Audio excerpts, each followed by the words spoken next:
Hey, hey, chicas, how you doing? So I thought I'd jump in today. Hopefully you can hear me okay. This is me like pretend remembering how to do a Facebook Live. Hopefully you can hear me okay. I thought I'd jump in this evening and share, let's just say the good, the bad, the ugly, the behind the scenes, the what you should know before you're in a puddle of tears, crying on the floor, trying to start a show, real talk. So really, this live's really come about, A, because I'm doing September extravaganza, so I'm doing a number of different lives this month. But secondly, because I'm in the process at the moment of working with a couple of clients on wrapping up their reels. I've just finished doing one client's reel for them, and then I've just taken on another client, and I was sending her editor like, this is how we need to set the reel up. And I just thought, Lavelli, you should probably share this. Hi, whoever's joined. Let me know when you're here. This is like interactive, so do ask me questions because I've got a few points I'm going to cover in terms of like just pure realness. Hi, Harriet, in creating a speaker reel. So I'm not going to hold anything back. I'm just going to be raw and real about my process of going through creating reels and the process that I use with clients now when I'm supporting people in creating, that's the word I'm looking for, show reels. So let me make myself comfortable for some show reel realness because I am seriously not holding anything back. So first and foremost, when I started speaking on stages, I had a brilliant mentor who told me video everything because video is king. And he was absolutely correct, except the bit he missed out, which I wish he'd freaking told me back then, was know why you're videoing. So what I did is I was that kid who turned up I want to pretend like I'm that young, right? I was that girl who turned up at literally every speaking gig with a camera. And at the time I had like one of those little camcorders, a tripod. I had no audio equipment or anything like that. And I used to think it was sexy to put the camera like right at the back of the room so you could capture everything. So problem number one in terms of realness of if your objective of filming is to create a show reel, especially if your objective of filming is to create a show reel in order to get 4, 5, 6-figure gigs. Well, 6 is a bit ambitious, but 4 and 5-figure speaking engagements regularly. If this is the case, then quality matters. And not just the quality of the video, but also the quality of the audio. Learned this the hard way. Ton of footage, crap audio. Doesn't work for a show reel because what happens, especially when you mix the audio up and you end up with great quality next to terrible quality, it doesn't look good. So I'm telling you now, if you're speaking on stages regularly, you've just been taking a camera along with you and people have told you any footage is better than no footage, it's BS. You had someone film you talking from the back of the room, you could barely hear anything. It's dumb. So if you were going to be filming by yourself, Harriet, you're going to love this. If you've got a phone, there's a really great microphone called Hey Mic. It's a wireless microphone that connects to your phone, which allows you to pick up the audio of you on stage. It is specifically designed for speakers.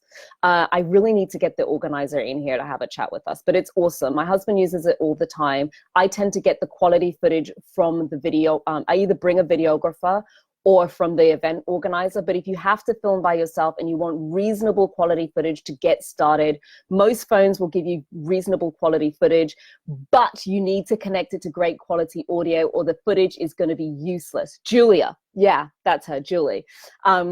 So Hey Mic is brilliant if you're doing DIY filming. It is possible to do DIY filming that's workable for a show reel because most cameras will give you great quality footage. But here's the secrets. Nobody's interested in watching the back of people's heads in your show reel. Wish somebody told me this too. And I'll tell you what the reason for this is. When an event organizer is looking at your show reel to evaluate you as a speaker, the key is they're evaluating you as a speaker, which is really bleeding difficult to do if you're a spec on the thingy and like they can't see you because you wanted to show that you have big stages. Trust me, there are other ways of doing that. So if you're DIYing it, which I wouldn't recommend to get great quality video footage, which is the first point you need before you even get into showreel funness, I would recommend getting the camera as close as possible so that you've got like a near up close shot, and then have somebody just scan the audience so that you can then like just cut it in later and show that you have big audiences. But as an organizer, they don't care like how big the audience is. What they care about is the quality of how you deliver. And it's difficult to assess that if you've been clever, like I thought I was when I first started, and collected a bunch of footage from the back of the room. So the footage matters and there is a minimum criteria. Think of it this way.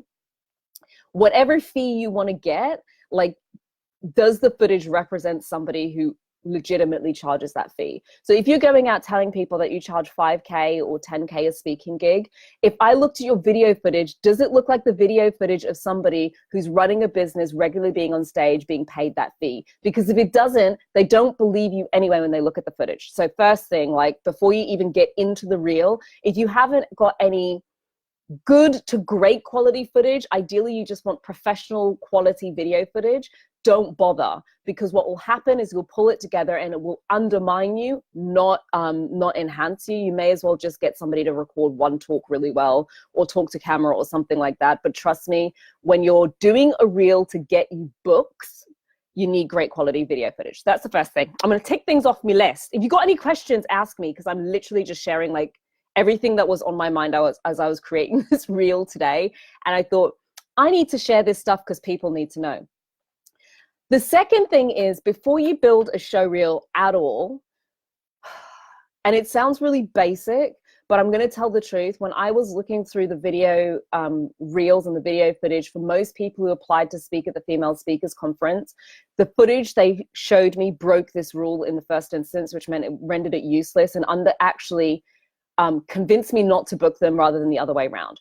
So the main thing that you need when you're going to do a show reel before you even get started, first you need great quality video footage, but secondly, you need absolute clarity on what it is that you speak about and who you speak to. And the problem most speakers have when they do their reel, especially coaches, consultants, anybody who's like running a business already and you have end clients, is that everything that you put together in your reel is directed at the audience. It's not directed at the booker, and it's not the audience who's paying you. It's the speaker booker who pays, right? It's the organizer.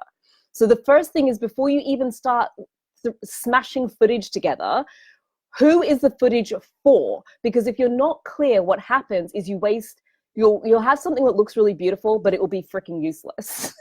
And it will be useless because it doesn't actually target the person who's going to pay you to speak. And the problem most people have is they haven't thought about who the organizer is. They thought about who's in the audience, but they haven't thought about the organizer. And the audience isn't paying you when you're speaking on somebody else's stage. The organizer is. So the booker immediately knows if you will solve the audience's problem. Yes. So you need to prove to the booker. There are, let me remember what the questions were because I just sent them through. There are essentially 4 or 5 main questions an organizer wants answered. Who are you? What the hell do you speak about? Are you any good at it? And what gives you the right to talk about the topic? That's essentially the 4 questions they want answers to when they're looking at your reel.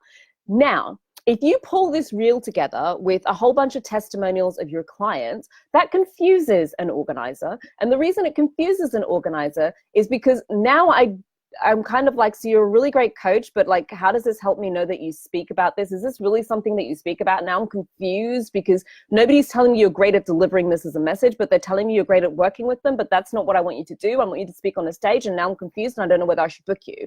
So you do need to be really clear about who holds your audience, and therefore who is the recipient, or who are you selling to? Who is this show reel, like mini commercial, actually for? And if you miss this step, literally you can have the best footage in the world and it will look pretty and it will do you sweet FA. I'm just going to call a spade. Like, it will literally get you no business. And it will get you no business because the organizer looking at it looks at it and goes, interesting.